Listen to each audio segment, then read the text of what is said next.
I'm Luis Terrazas. I'm one of the OBGYN doctors here at Royal Palm OBGYN. I practice general obstetrics and gynecology, but my main focus is minimally invasive gynecologic surgery. So OBGYN really works for me because of my personality. It's not something that just is outpatient or surgery.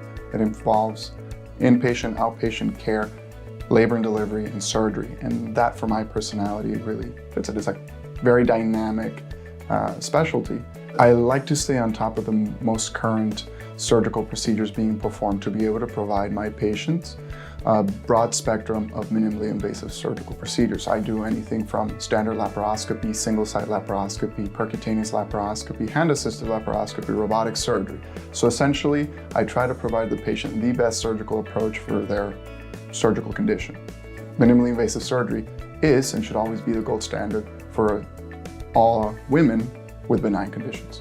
When we speak about robotic-assisted surgery, most people say robotic surgery. They believe it's a robot doing the surgery, but it's not. It's a tool that we control. So the correct term is robotic-assisted laparoscopic surgery.